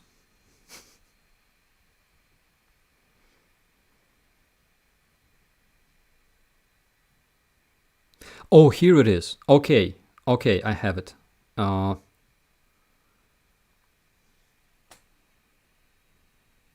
Do I?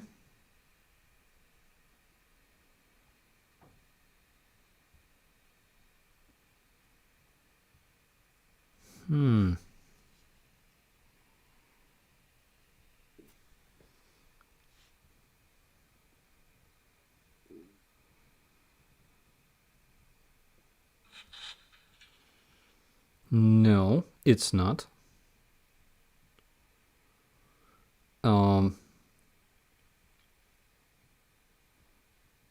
Maybe it will work.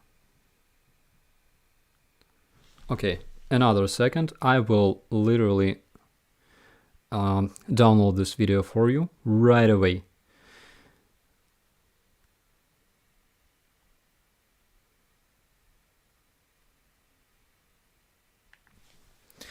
So it was year 2016, 2017. And we were doing all kinds of crazy stuff. Okay. Yeah. I'm lucky. It's like every time I promise to show you some kind of, oh no, some kind of video, but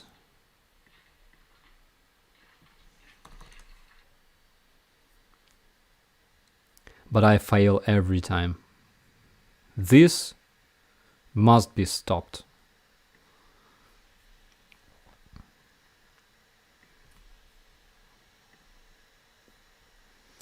So here we are. Where is it?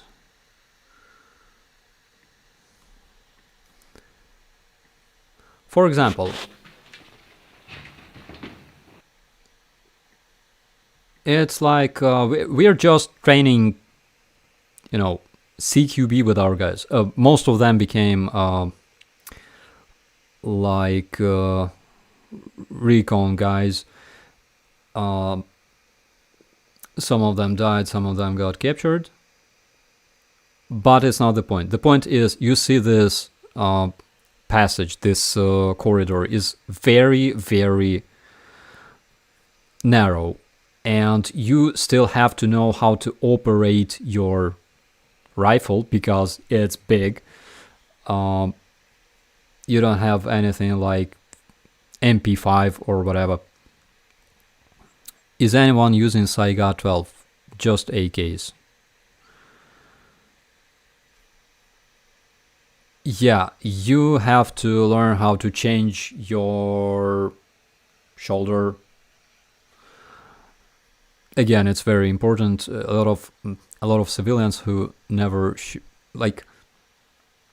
a lot of civilians who got used to only shoot using like one of the shoulders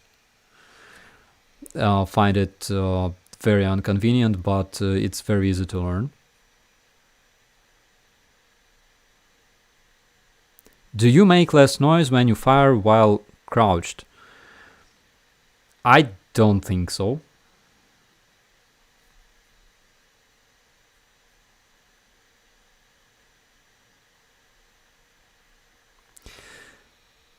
Yeah. So, oh no, it was Fuch occasionally. I missed him. Okay, so that's the point. Even despite the fact that you can have different weapons, of course you're not gonna clear the house with something like PKM. It's stupid, but still you have a rifle and you have to learn how to operate it in narrow spaces. It's very inconvenient. It's very bad. But do you use optics on AK? A lot of our guys do. A lot of them prefer using like those. We call them collimator. Collimator, is that the word? We call them collimator aims. But I prefer using mechanical aim because I feel convenient.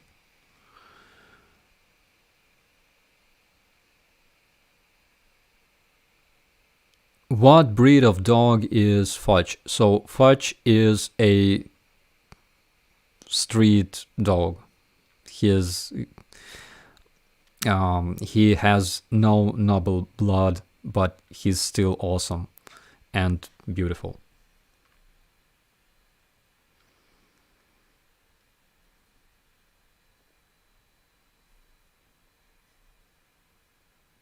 Red dot site.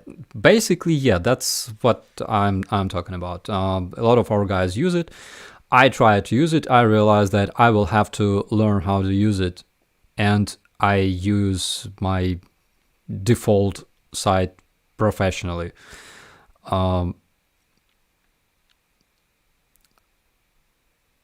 Submachine guns were invented as trench clearing weapons. They did exist during World War I, but rare. I didn't know that they existed in World War I, by the way.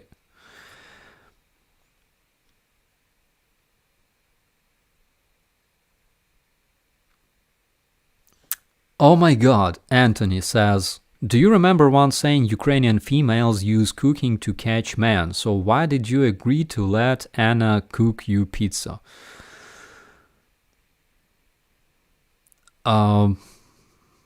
Let me call Anna real quick. I gotta cancel the meeting. Just kidding. So,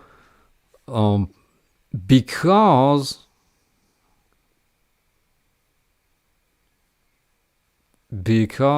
yeah, this, oh my god, I didn't think about it actually.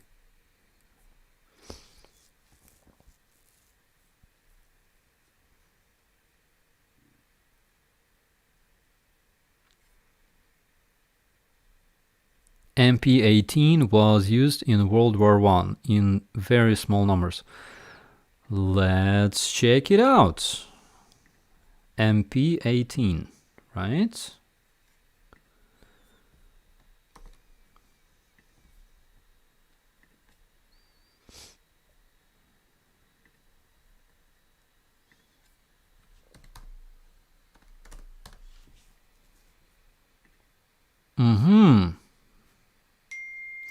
So I think it was manufactured in 1918.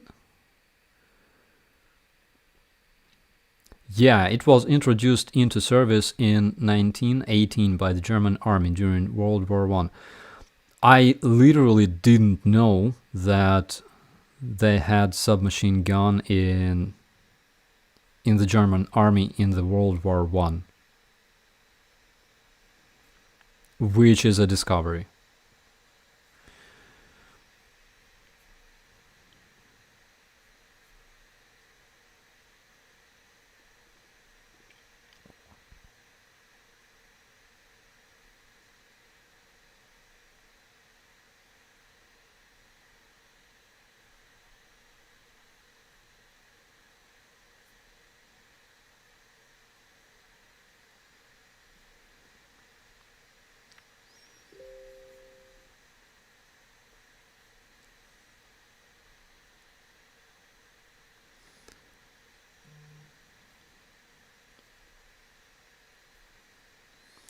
What ammo? So this one is... And by the way, this submachine gun was weighing over 5 kilograms, which is 11 pounds when fully loaded.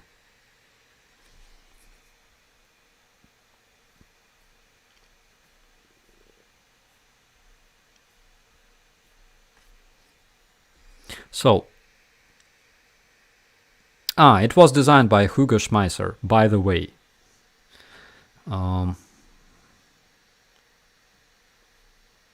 Cartridge 9 by 19 millimeter parabellum. Export variants with 7.63 Mauser and 7.65 parabellum. To me, those numbers 7.63, they do sound so exotic, by the way.